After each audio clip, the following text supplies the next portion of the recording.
Assalamualaikum warahmatullahi wabarakatuh.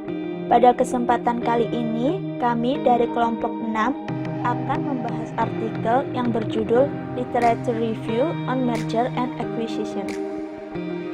Perkenalkan, kami dari kelompok 6 yang terdiri dari Muhammad Nurkholis, NPM 071, Weni Berliana, NPM 098, Sonia Nur Amalia, NPM 100, Feni Mufidatu Savana, NPM 110, dan Galul Anindita Purbaningrum, NPM 114. Berikut ini adalah identitas dari artikel.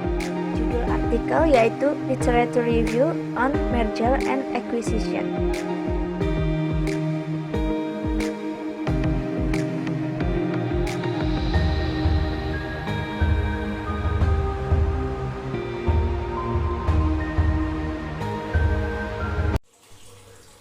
Baik, yang pertama saya akan menjelaskan mengenai abstrak dalam artikel ini.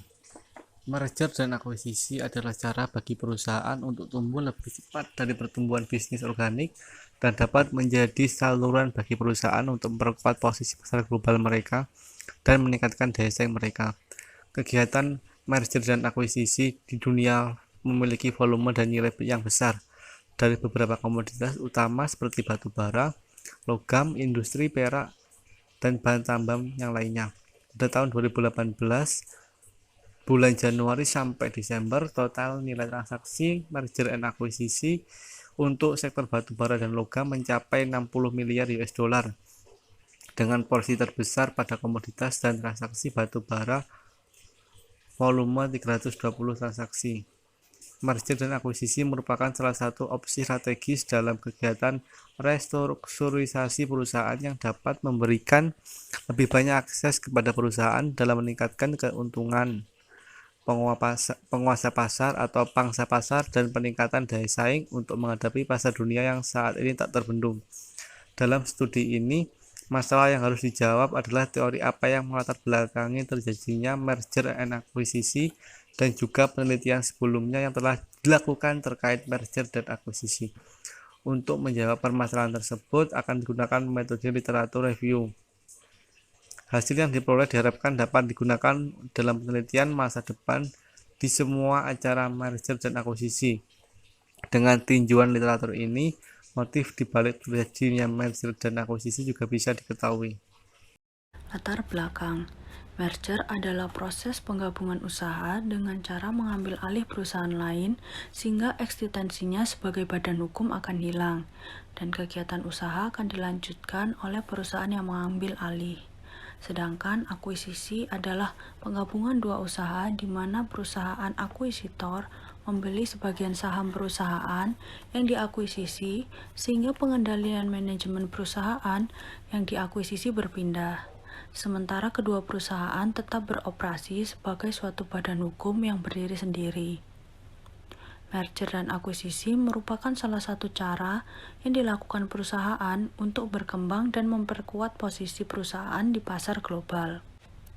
Beberapa manfaat dari merger dan akuisisi menurut Haryani, Servianto, Justisia adalah yang pertama, memperoleh pendapatan dengan cepat, yang kedua adalah memperoleh pendanaan lebih mudah, yang ketiga adalah mendapatkan karyawan yang berpengalaman, yang keempat adalah memperoleh pelanggan dalam waktu singkat, yang kelima adalah memperoleh sistem informasi dan administrasi yang matang, yang keenam adalah mengurangi risiko kegagalan bisnis, yang ketujuh adalah menghemat waktu untuk memulai bisnis, dan yang terakhir adalah meminimalkan risiko bisnis. Terdapat dua jenis akuisisi berdasarkan motifnya. Yang pertama adalah akuisisi bersifat strategi. Merger dan akuisisi yang bersifat strategi biasanya merupakan investasi jangka panjang dan biasanya merupakan bisnis yang memiliki hubungan yang terintegrasi dengan pemegang saham. Yang kedua adalah akuisisi bersifat finansial. Merger dan akuisisi bersifat jangka pendek dengan harapan memperoleh keuntungan dari penjualan kembali aset tersebut. Lalu terdapat dua karakteristik pembeli dalam transaksi merger dan akuisisi, yaitu perusahaan private equity dan perusahaan retail. Perbedaannya terletak pada pengambilan keputusan yang dilakukan oleh pembeli. Pembeli dari perusahaan private equity biasanya berani menawar harga tinggi terhadap barang yang premium. Baik, saya akan menjelaskan definisi merger dan akuisisi menurut para ahli. Yang pertama menurut Reed tahun 2007. Merger adalah penggabungan dua perusahaan atau lebih menjadi perusahaan baru, di mana perusahaan yang membentuknya akan menghilangkan identitas awal mereka dan membentuk identitas baru untuk perusahaan baru yang mereka dirikan. Kemudian, akuisisi adalah pemindahan saham dari suatu perusahaan ke perusahaan lain. Dengan kata lain, saham atau aset suatu perusahaan dibeli oleh pembeli. Selanjutnya, menurut Scott tahun 2012, merger adalah penggabungan dua atau lebih perusahaan baik dari ukuran yang sama maupun berbeda menjadi usaha baru. Investor mungkin melakukannya untuk mempertahankan merek dagang perusahaan pengambil alih. Dalam merger, perusahaan yang diambil alih tidak akan lagi beroperasi secara mandiri menurut hukum. Akuisisi adalah kegiatan membeli aset atau saham suatu perusahaan, dapat berupa keseluruhan maupun sebagian saham.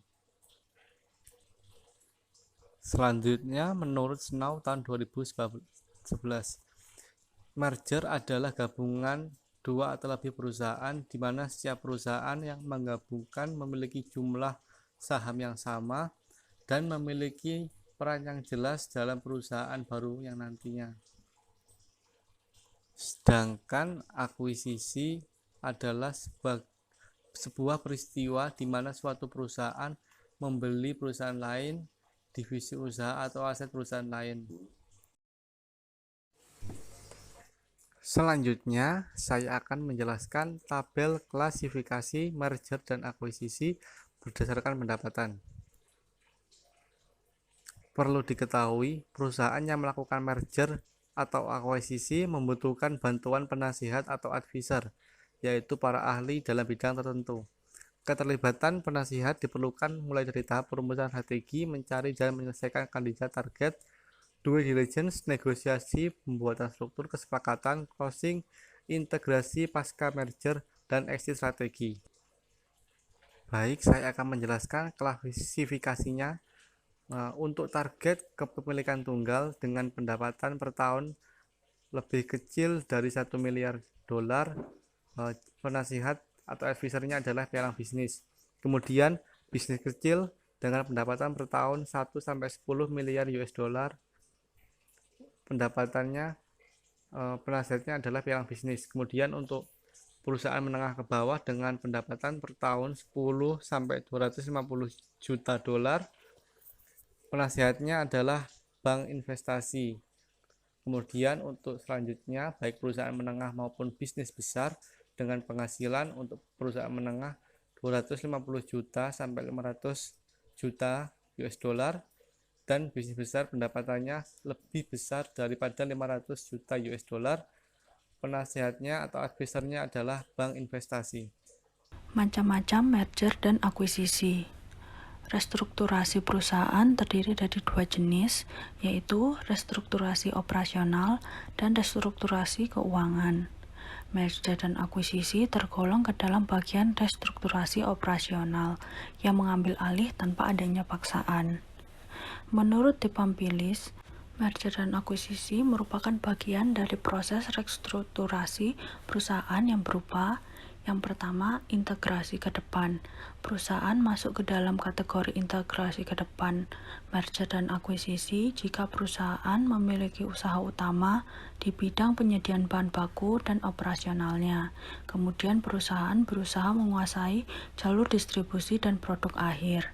Yang kedua adalah integrasi ke belakang. Perusahaan tergolong ke dalam integrasi ke belakang merger dan akuisisi jika perusahaan memiliki usaha utama penjualan atau pemasaran, pengembangan produk akhir, kemudian perusahaan mencoba mengambil alih ketersediaan sumber daya dalam proses hulu. Menurut Snow, Merger dan akuisisi dapat dibagi menjadi dua, berdasarkan sifat pengendalian manajemen dan pemegang saham, yaitu yang pertama adalah kepentingan pengendali. Kepentingan pengendali adalah kepentingan yang memungkinkan untuk melakukan kontrol atas keputusan yang dibuat oleh perusahaan. Kontrol atas keputusan dapat terjadi jika pemegang saham membeli lebih dari 50% saham atau kurang dari 50%, namun voting threshold memungkinkan untuk membuat keputusan di hampir semua aspek. Lalu yang kedua adalah kepentingan non-pengendali. Kepentingan non-pengendali adalah investasi yang memungkinkan pemegang saham tidak dapat mengambil keputusan pada hampir semua yang tercantum dalam ambang batas pemungutan suara. Umumnya terjadi ketika pemilik saham membeli kurang dari 50% saham. Ambang batas suara sendiri adalah ambang batas suara pengurus dan atau pemegang saham yang tercantum dalam perjanjian usaha atau perjanjian pemegang saham yang mengatur tentang hal atau kegiatan mana yang harus disetujui oleh pengurus atau pemegang saham. Umumnya perjanjian ini akan disepakati sebelum merger dan akuisisi terjadi dan akan ditandatangani setelah perjanjian dibuat. Menurut Haryani, merger dan akuisisi dapat dibagi berdasarkan tindakan korporasinya. Yang pertama adalah merger dan akuisisi horizontal. Merger dan akuisisi horizontal adalah merger dan akuisisi yang terjadi pada pasar atau produk yang berada dalam bidang bisnis yang sama. Yang kedua adalah merger dan akuisisi vertikal. Merger dan akuisisi vertikal adalah merger dan akuisisi yang terjadi di industri hulu atau hilir. Hilir disebut sebagai integrasi vertikal ke depan atau ke atas, dan hulu sebagai integrasi vertikal ke belakang atau ke bawah. Yang ketiga adalah merger dan akuisisi konglomerat, yaitu merger dan akuisisi pada satu atau lebih perusahaan dalam industri yang tidak terkait satu sama lain dalam sektor industri. Yang keempat adalah ekspansi pasar, yaitu merger dan akuisisi dengan tujuan memperluas wilayah pemasaran. Yang kelima adalah ekspansi produk, yaitu merger dan akuisisi yang dilakukan untuk memperluas lini produk masing-masing perusahaan. Motif merger dan akuisisi. Menurut pendapat yang pertama, terdapat beberapa motif yang mendasari adanya merger dan akuisisi dari sudut pandang pembeli atau pengakuisisi.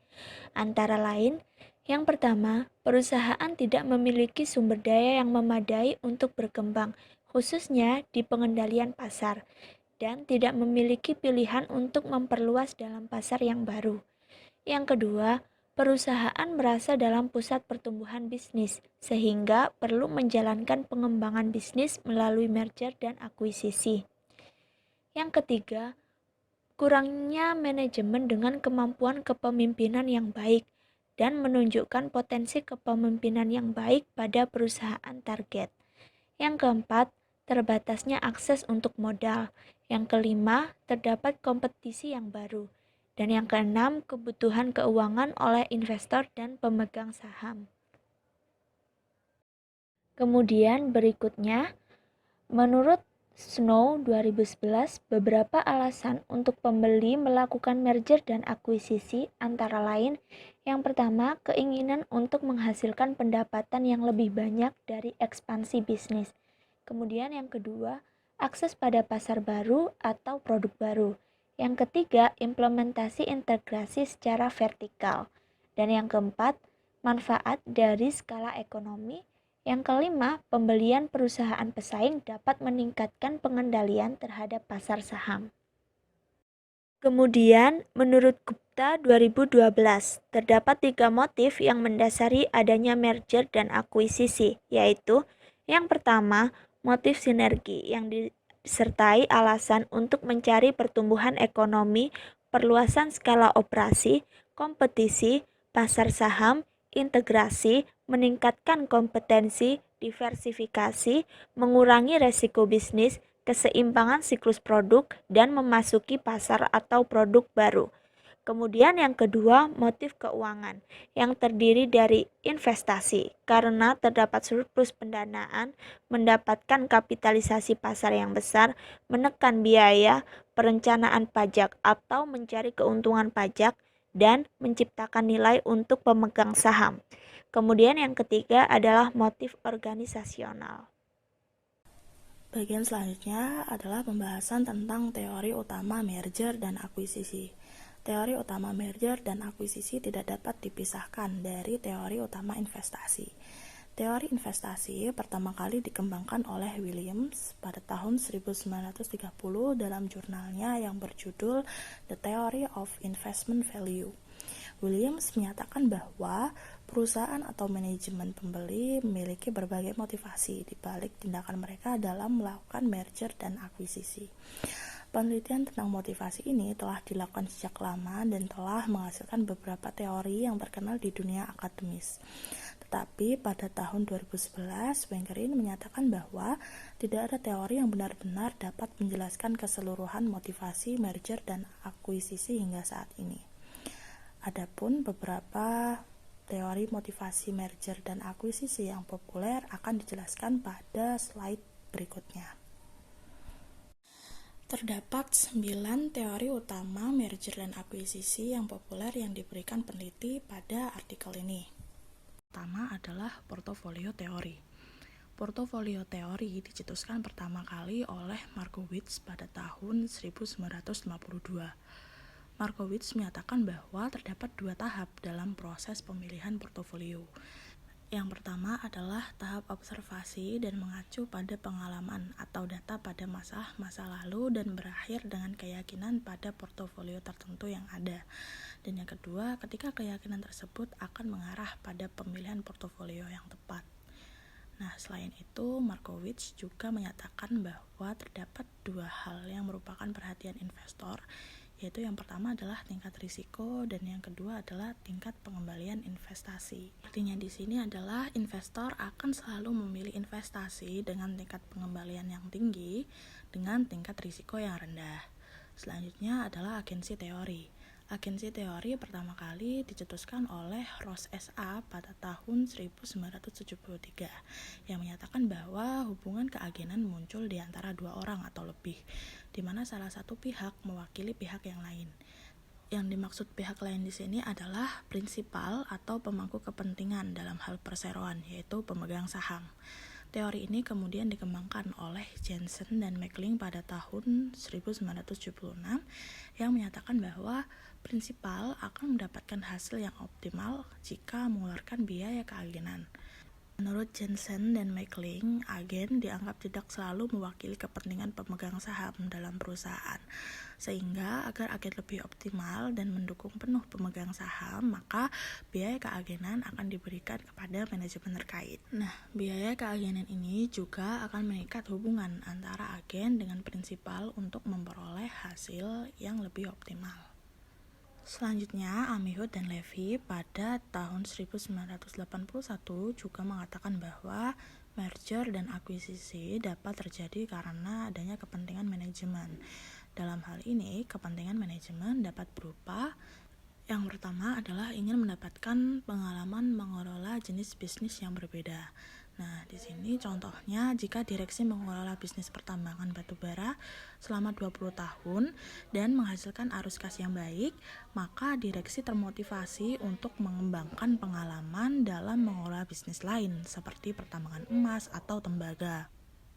Yang kedua adalah motivasi untuk mendapatkan insentif atau bonus tambahan. Keberhasilan manajemen dalam mengembangkan usaha diversifikasi sehingga perusahaan dapat tumbuh lebih baik lagi. Nah, hal tersebut dapat mendorong pemegang saham untuk dapat memberikan apresiasi kepada direksi dan atau manajemen dalam bentuk bonus atau insentif. Yang ketiga adalah kebanggaan pribadi.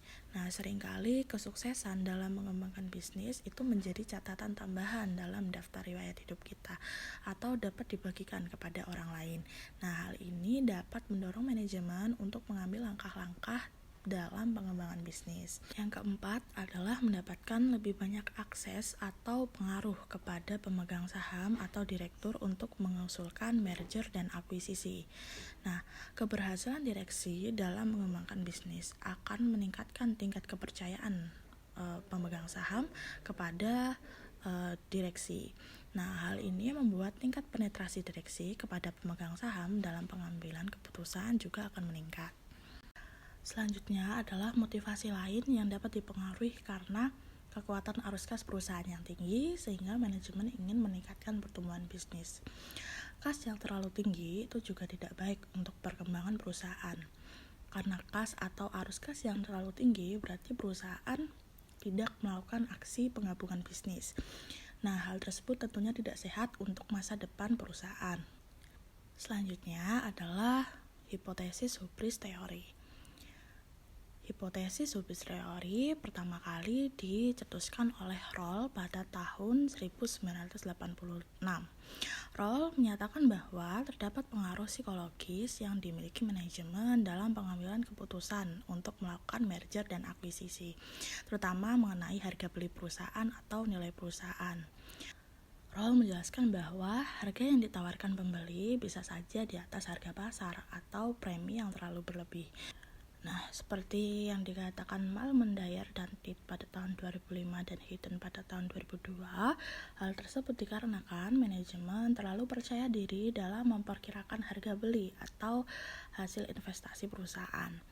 Keadaan melebih-lebihkan ini disebut dengan keangkuhan, yaitu sikap arogan yang muncul karena kepercayaan yang berlebihan pada seseorang yang memiliki otoritas atas kemampuannya. Selanjutnya adalah Winner's Curse Theory. Winner's Curse Theory pertama kali dicetuskan oleh Thaler pada tahun 1988 yang menyatakan bahwa pihak yang melakukan akuisisi, dalam hal ini adalah pembeli, cenderung sulit untuk berhasil mengembangkan bisnis yang diambil alih. Karena harga yang dibayarkan untuk transaksi cenderung overbidding atau sudah overbidding, terutama dalam proses tender yang ketat dan kemampuan finansial yang dimiliki oleh pembeli. Teori selanjutnya adalah sinergi teori. Bradley et al. Pada tahun 1988 menyatakan bahwa perusahaan akan menghasilkan keuntungan atau keuntungan dalam bentuk sinergi jika mereka bergabung daripada berdiri sendiri. Nah, di sini keuntungan yang akan didapatkan adalah sebagai berikut. Yang pertama, keunggulan operasional. Misalnya, perusahaan A memiliki kompetensi yang tinggi dalam hal keselamatan kerja di sektor pertambangan, sedangkan perusahaan B memiliki kompetensi yang baik dalam bidang perdagangan di area pertambangan. Nah, ketika terjadi peristiwa merger dan akuisisi antara dua perusahaan, maka kedua kompetensi tersebut dapat berjalan dengan selaras dan saling melengkapi satu sama lain. Yang kedua adalah skala ekonomi. Di sini skala ekonomi tentunya akan lebih besar, sehingga diharapkan biaya produksi akan lebih rendah karena biaya tetap didistribusikan di antara kedua perusahaan. Yang ketiga adalah lingkup ekonomi atau economic of scope, di mana keuntungan dalam menggabungkan kedua perusahaan yang memiliki masing-masing keunggulan, di mana keunggulan tersebut dapat digunakan untuk menciptakan suatu produk baru atau suatu pasar baru. Selanjutnya adalah Q-teori. Lang et al. Pada tahun 1989 memprediksi bahwa merger dan akuisisi akan menciptakan nilai rata-rata. Nah, nilai diciptakan dari penempatan kembali aset target atau pergantian manajer yang tidak efisien pada suatu perusahaan target. Nah, perusahaan dapat memutuskan untuk berinvestasi dalam peralatan baru atau memperoleh peralatan dengan membeli perusahaan yang memiliki peralatan tersebut dengan harga yang lebih rendah. Di sini perusahaan membeli perusahaan lain itu dikarenakan biaya tetap yang tinggi dan penyesuaian yang lebih rendah, sehingga rasio Q lebih baik daripada harus berinvestasi dengan membeli peralatan sendiri atau investasi langsung.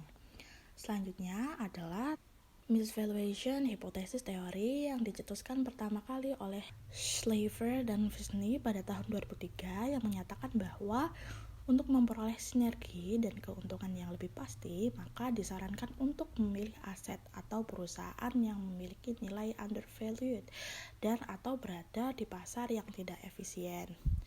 Kenapa? Tentunya dengan membeli aset tersebut, maka harga beli perusahaan akan jauh lebih murah. Namun, pembeli dapat menentukan celah untuk dapat meningkatkan parameter finansial atau operasional sehingga kedepannya nilai perusahaan akan meningkat dan memberikan keuntungan bagi pembeli. Yang selanjutnya adalah efisiensi teori. Wolff et al. Pada tahun 2011 mengembangkan teori efisiensi yang pertama kali dicetuskan oleh Fama pada tahun 1970. Yang awalnya berkonsep pasar modal menjadi konsep transaksi, merger, dan akuisisi. Wolff et al. Menjelaskan bahwa dengan melakukan merger dan akuisisi, keuntungan yang akan didapatkan berupa tenaga kerja yang terampil dan kompeten, manajemen yang mumpuni, teknologi yang lebih baik, akses promosi dan pengembangan produk, karena merger dan akuisisi akan menciptakan aset yang melengkapi aset lainnya dan mengurangi biaya transaksi. Contohnya adalah ketika sebuah perusahaan tambang batu bara ingin segera mengembangkan bisnis pertambangan emas, tapi belum memiliki kompetensi untuk itu, maka jalan yang terbaik adalah dengan membeli perusahaan tambang emas yang sudah beroperasi. Nah, perusahaan emas yang sudah beroperasi tentunya memiliki manajemen dan tenaga ahli yang telah berpengalaman dengan baik. Yang terakhir adalah tax benefits and market power theory, yang pertama kali dicetuskan oleh De Pampils pada tahun 2018, yang menyatakan bahwa merger dan akuisisi akan menguntungkan dalam hal perpajakan, karena di negara-negara tertentu seperti di Australia, jika semua perusahaan memiliki lebih dari satu aset, laporan keuangannya dapat dikonsolidasikan. Dan jika satu perusahaan untung dan yang lainnya rugi, maka pembayaran pajak akan dikurangi secara konsolidasi. Adapun grafik teori utama motivasi merger dan akuisisi yang digambarkan oleh peneliti adalah sebagai berikut. Teori utama motivasi merger dan akuisisi dibagi ke dalam dua kategori, yaitu motivasi material dan motivasi non-material. Motivasi material terdiri dari agensi teori, Q-teori, efisiensi teori, dan teori of tax benefit and market power. Sedangkan motivasi non-material terdiri dari hubris hipotesis, sinergi hipotesis, dan misvaluation teori. Selanjutnya yaitu proses merger dan akuisisi. Menurut pendapat Snow pada tahun 2011, terdapat 12 langkah dalam proses merger dan akuisisi, yaitu sebagai berikut. Langkah yang pertama yaitu mencari, mengumpulkan, dan kemudian melakukan analisis pada tahap awal pada data yang tersedia mengenai target merger dan akuisisi yang telah diperoleh atau ditawarkan. Yang kedua, membangun komunikasi dengan pemegang saham atau manajemen target merger dan akuisisi. Langkah yang ketiga yaitu kemudian pembeli menerima nota singkat mengenai perusahaan yang ditawarkan oleh pembeli atau yang biasa disebut sebagai teaser atau executive summary. Langkah yang keempat yaitu ketika pembeli menilai dari teaser bahwa target merger dan akuisisi layak untuk diteruskan ke langkah selanjutnya, maka pembeli akan menandatangani perjanjian kerahasiaan data untuk menerima data yang lebih detail. Selanjutnya, langkah yang kelima yaitu melakukan analisis data yang lebih lengkap setelah Non-Disclosure Agreement atau NDA tersebut ditandatangani. Langkah yang keenam, mengirimkan surat minat kepada penjual dengan berdasarkan atas data awal yang bersifat tidak mengikat. Kemudian langkah yang ketujuh yaitu menyelenggarakan rapat pengurus atau pemegang saham. Selanjutnya, langkah yang kedelapan yaitu mengajukan proposal yang bersifat tidak mengikat yang menyatakan bahwa nilai yang ditujukan dari aset yang ditawarkan tersebut diajukan bersama dengan persyaratan yang telah dipersyaratkan. Selanjutnya, langkah yang ke-9 yaitu melakukan uji tuntas. Langkah ke-10, melakukan negosiasi, membuat, serta menandatangani perjanjian jual beli.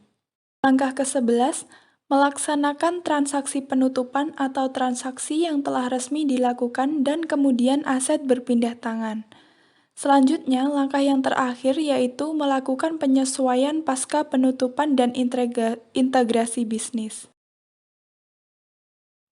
Bagian selanjutnya yaitu uji tuntas sebagai analisis risiko. Dalam menerapkan strategi investasi merger dan akuisisi, pembeli akan dihadapkan pada risiko, baik yang terdeteksi selama proses transaksi maupun risiko yang baru diketahui setelah transaksi selesai. Risiko didefinisikan oleh Manurung pada tahun 2017 sebagai kerugian yang dialami oleh suatu institusi karena ketidakjelasan kejadian yang akan terjadi di masa depan di mana risiko dapat diukur dan diminimalkan. Untuk mengurangi atau mengambil langkah-langkah untuk memitigasi risiko ini, maka sebelum perjanjian jual beli saham ditandatangani, pembeli berhak untuk melakukan proses uji tuntas dalam jangka waktu tertentu yang disepakati antara pembeli dan penjual. Oleh karena itu, menurut Reed et al., pada tahun 2007, kegiatan uji tuntas dalam merger dan akuisisi dapat berguna dalam mempelajari potensi risiko dalam rencana merger dan akuisisi dengan menganalisis semua aspek baik masa lalu, sekarang, dan juga masa depan. Dikatakan pula oleh Wengerin pada tahun 2009 bahwa proses uji tuntas ini tidak hanya melibatkan tim internal perusahaan saja, akan tetapi juga melibatkan konsultan, penyedia jasa, akuntan, dan penyidik lainnya yang diharapkan dapat memvalidasi data, nilai, dan potensi sinergi dalam batas waktu uji tuntas yang disepakati oleh pihak-pihak sebelumnya. Informasi yang didapatkan selama proses uji tuntas merupakan suatu informasi yang penting. Semakin banyak informasi yang diperoleh, maka semakin detail pula analisisnya, sehingga semakin baik risiko yang akan dipetakan. Begitu pula dengan kualitas data. Jika semakin tepat kualitas data, maka keputusan yang akan diambil akan semakin baik. Wengerin pada tahun 2011 juga membagi uji tuntas ke dalam 3 jenis, yaitu yang pertama uji tuntas pendahuluan, yang kedua tinjauan uji tuntas, dan yang ketiga yaitu uji tuntas prapenutupan. Berikutnya, kesimpulan dari artikel. Merger adalah penggabungan usaha antara satu atau lebih perusahaan, baik yang berukuran sama maupun berbeda, menjadi satu kesatuan perusahaan di mana perusahaan yang diambil alih kemudian tidak beroperasi. Sedangkan akuisisi adalah pembelian aset atau saham pada suatu perusahaan, di mana kepemilikan dapat berupa bagian saham maupun pengendalian bisnis. Merger dan akuisisi merupakan bentuk dari penggabungan bisnis. Merger dan akuisisi dapat dibagi menjadi 2 jenis, yaitu kepemilikan pengendali dan kepemilikan non-pengendali. Alasan yang mendasari merger dan akuisisi antara lain menekan biaya, mengurangi risiko, memperluas bisnis melalui perluasan pasar dan sumber daya, dan kepengurusan pajak. Kelebihan artikel. Dalam penelitian ini, penjelasan mengenai teori-teori apa saja yang melatar belakangi terjadinya merger dan akuisisi diberikan secara detail. Terdapat juga penelitian-penelitian sebelumnya yang pernah dilakukan terkait dengan merger dan akuisisi. Penelitian tentang motif di balik terjadinya merger dan akuisisi juga dapat diketahui dengan baik. Peneliti menjelaskan secara berurut dari definisi merger dan akuisisi hingga analisis risiko terkait adanya merger dan akuisisi, sehingga tujuan peneliti dapat tersampaikan dengan baik. Kelemahan artikel. Dalam artikel tersebut, terdapat beberapa kelemahan. Yang pertama yaitu diperlukan pemahaman yang lebih mendalam bagi pembaca agar dapat memahami artikel ini. Yang kedua yaitu terlalu banyak teori yang digunakan sehingga diperlukan pemahaman yang lebih dari para pembaca. Kemudian yang ketiga yaitu penelitian pada artikel ini masih memerlukan studi lanjut untuk memperoleh kesimpulan yang lebih akurat. Sekian presentasi dari kelompok kami. Mohon maaf bila ada salah kata. Terima kasih. Wassalamualaikum warahmatullahi wabarakatuh.